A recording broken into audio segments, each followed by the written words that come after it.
Bismillahirrahmanirrahim.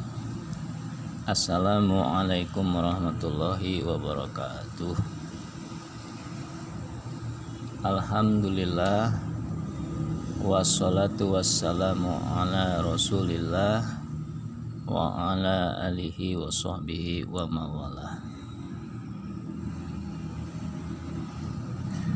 Pemirsa, kita lanjutkan ya pembahasan tentang jin. Masih dalam pembahasan tentang jin ini, yaitu di manakah jin itu bertempat tinggal. Di manakah tempat tinggal jin ya. Jadi sebagian orang awam ya, meyakini bahwa jin itu berdiam di bawah tanah, dan bahwa mereka itu ya, maksudnya jin itu juga seperti manusia mempunyai perkampungan, kota ya, pabrik, sawah di bawah tanah.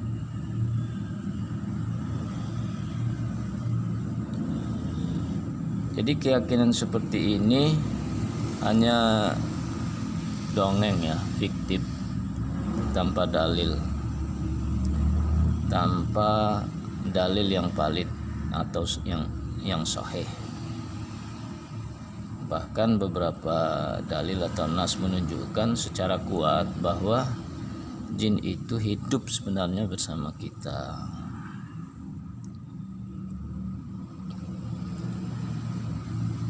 Hanya saja kita tidak dapat melihat mereka ya, di sekitar kita ada, tapi kita memang tidak dapat melihat mereka. Sebab itu mengapa? Karena mereka merupakan makhluk yang halus. Alam kita alam nyata. Alam mereka itu masuk dalam alam jabarut, alam halus. Jadi perbedaan alam inilah yang menyebabkan kita tidak dapat melihat, tapi mereka ada di sekitar kita. Allah Subhanahu wa ta'ala berfirman, fa'azallahumas syaitanu anha fa akhrajahuma mimma kana fi wa qulna bitu ba'dukum li ba'din adu walakum fil ardi mustaqarru wa mata'un ilahin. Lalu keduanya digelincirkan oleh syaitan dari surga. Maksudnya apa? Yang digelincirkan ini ketika Nabi Adam dan Hawa ya digoda oleh setan. Keduanya digelincirkan oleh setan dari surga itu dan dikeluarkan dari keadaan semula. Dan kami berfirman, turunlah kamu sekalian.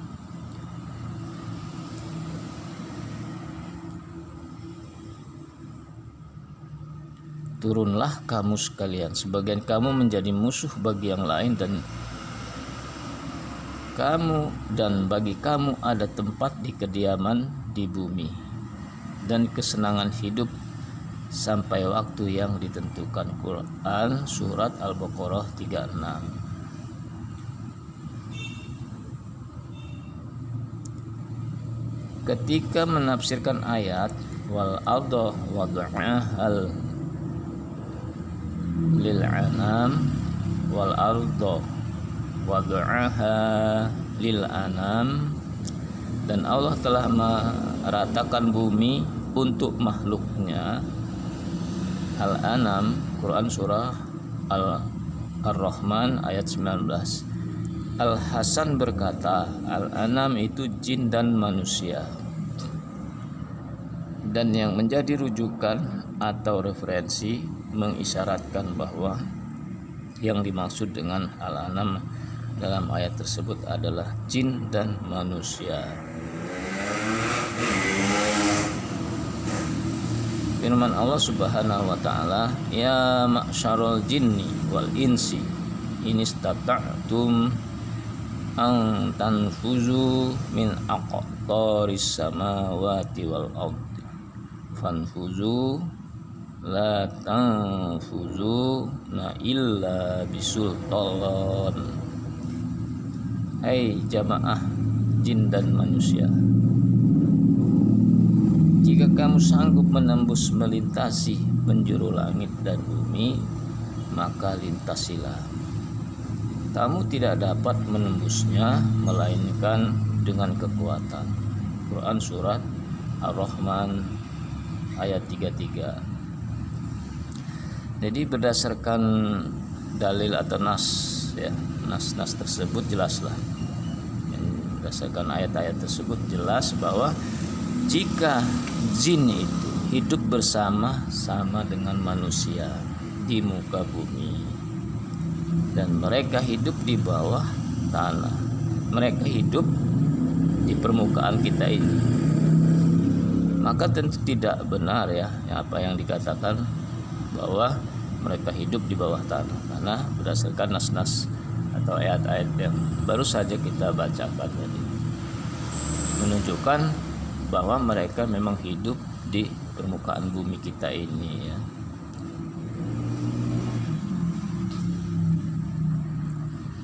Dan mereka adalah makhluk halus. Ya, memang ada sebagian dari jin ini ya dikaruniai Allah kemampuan untuk memperingan diri, misalnya ya mempercepat di dalam perjalanan. Jadi bergeraknya atau memiliki kecepatan pergerakan yang mudah berpindah-pindah dari satu tempat ke tempat yang lain.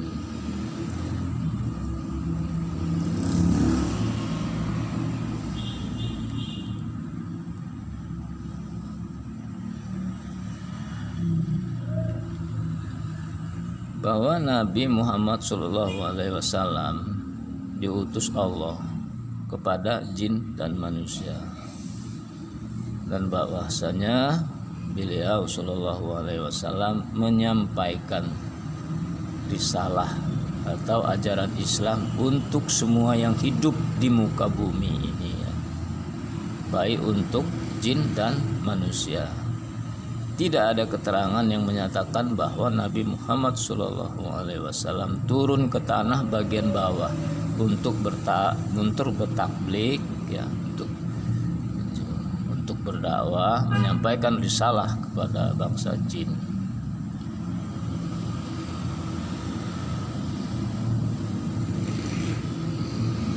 Jika terbukti bahwa jin itu hidup di muka bumi bersama kita, maka pertanyaannya adalah di manakah tempat tinggalnya? Ini pertanyaan nih. Kalau ada di sekitar kita, jadi mereka ini di mana tempat tinggalnya? Nah, berdasarkan nas yang kuat ya, artinya berdasarkan dalil atau ayat yang kuat ya, bahwa kebanyakan mereka itu menempati daerah-daerah yang dihuni orang-orang bodoh terhadap ajaran agama. Mereka juga bisa menghuni tempat-tempat gelap, tempat-tempat yang kosong. Sebagian lagi penghuni tanah-tanah yang belah, dan pada celah-celah dinding atau dinding-dinding yang pecah. Sebagian mereka ada yang tinggal di pegunungan, di perkampungan yang jauh dari keramaian, di kuburan-kuburan dan tempat pembuangan sampah, atau di tempat kamar mandi. Ya, itulah tempat tinggalnya jin.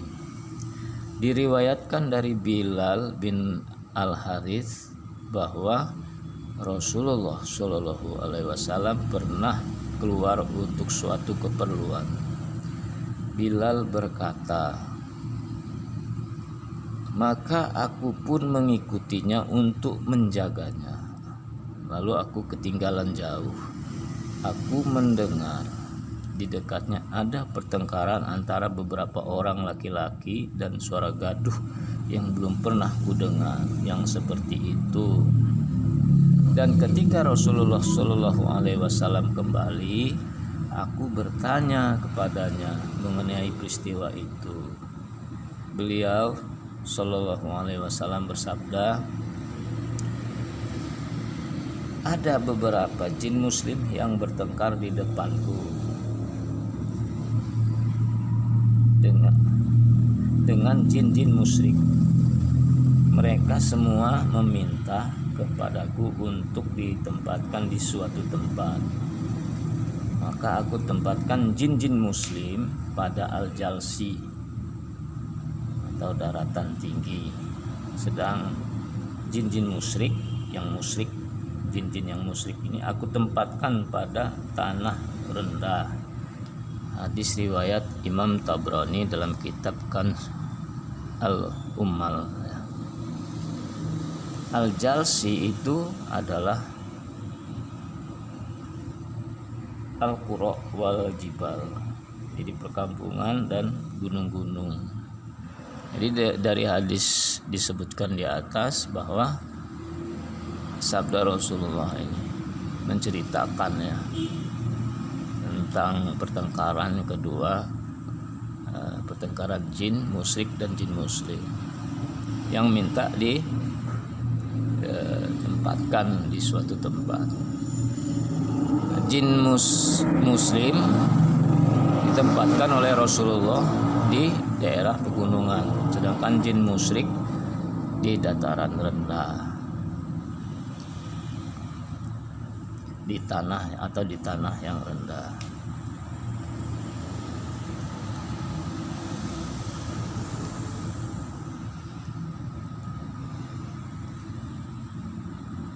Di antara dalil yang menguatkan bahwa jin itu mendiami permukaan bumi adalah beberapa hadis Nabi yang mengungkapkan mengenai cara-cara menghindari kejahatan jin dan melakukan cara-cara untuk menyelamatkan diri dari gangguannya.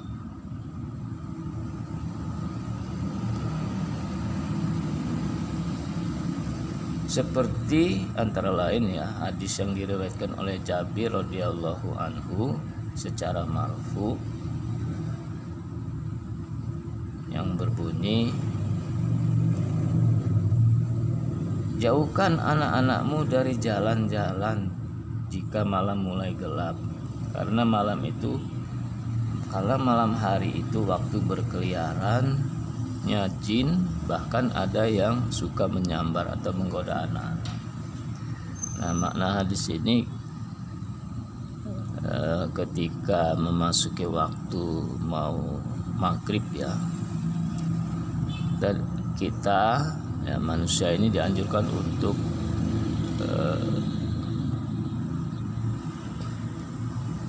memberi nasihat kepada anak-anak untuk masuk ke dalam rumah, karena pada saat-saat menjelang maghrib, menjelang malam itu banyak sekali setan atau jin-jin yang berkeliaran di jalan-jalan. Kemudian dalam hadis lain disebutkan ya,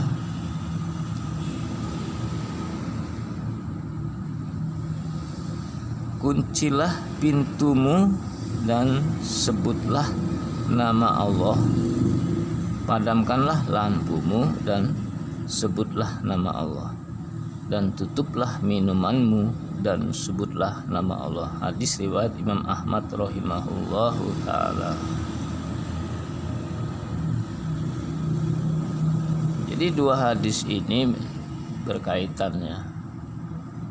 Jadi kita dianjurkan untuk mengunci pintu, sebutlah nama Allah.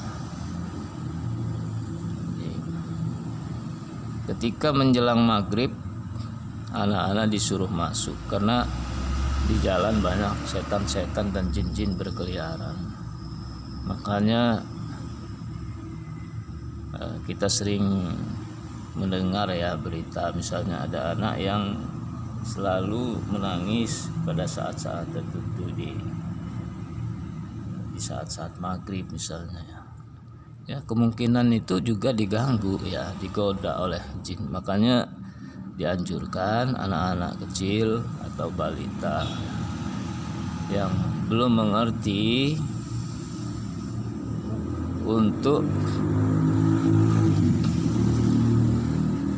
menjauhkan dari jalan-jalan jika malam mulai gelap. Atau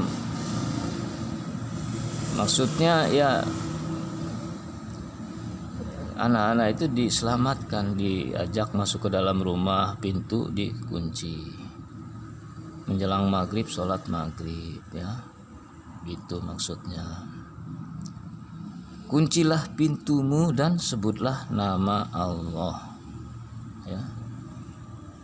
Bismillah, barulah kita kunci pintu ini. Terkadang kita mau istirahat malam ya, mau tidur, periksa pintu-pintu rumah, pintu depan, pintu belakang, pintu samping, itu udah terkunci belum? Saat kita kunci, kita menyebut nama Allah, insya Allah tidak diganggu oleh jin dan setan yang jahat. Kuncilah pintumu katanya ya, dan sebutlah nama Allah. Nah, sebelum tidur atau sebelum istirahat malam, padamkan lampumu, sebutlah nama Allah. Memadamkan lampu ini maksudnya mematikan lampu ya, sebelum istirahat malam atau sebelum tidur dengan menyebut nama Allah. Sebelum tidur juga kita dianjurkan untuk berdoa ya, berdoa menyebut nama Allah.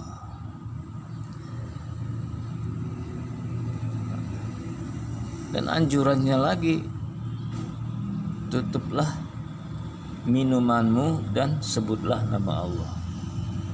Tutuplah minumanmu ini ya, dianjurkan, sangat dianjurkan sekali. Nah, ini merupakan sunnah.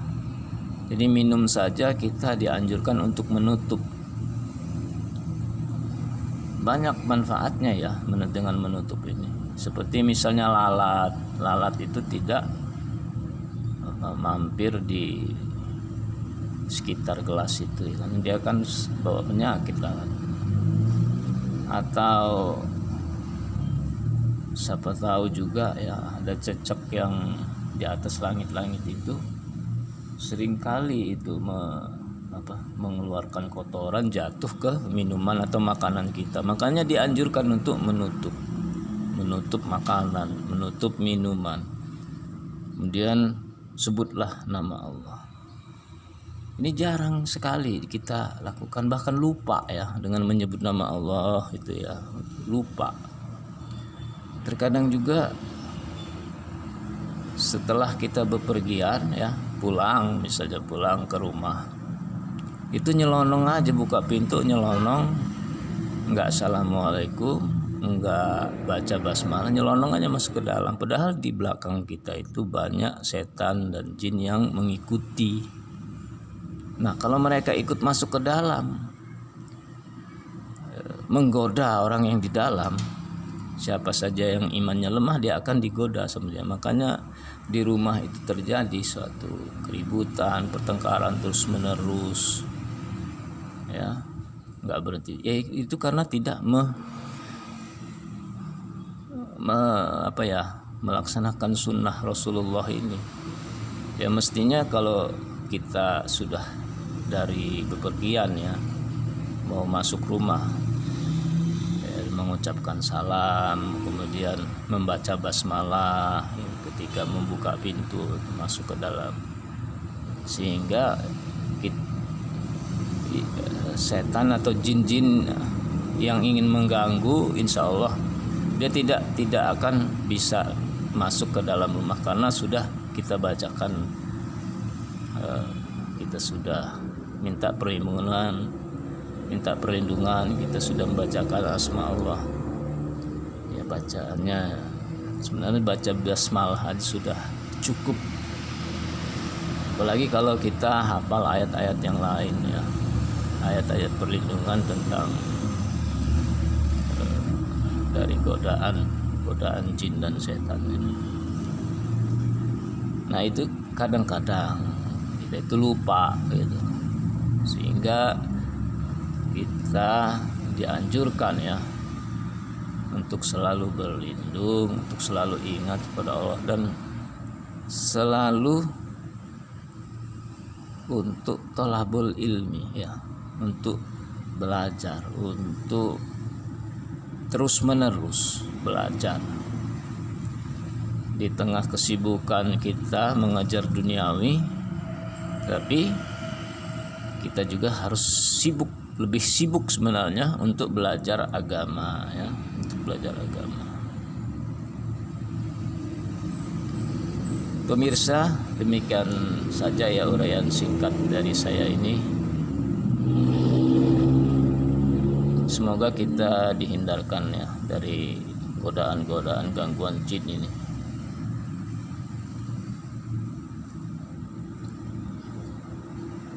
Kalau ada kesalahan atau kata-kata yang kurang atau yang keliru, itu adalah khilaf dari saya ya. Dan saya mohon ampun kepada Allah Subhanahu wa taala,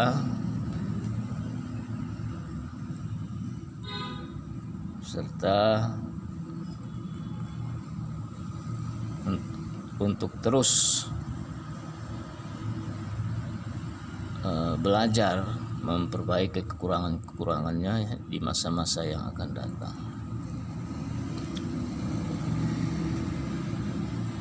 Narokum fil video li tali. Barakallahu fikum. Wassalamualaikum warahmatullahi wabarakatuh.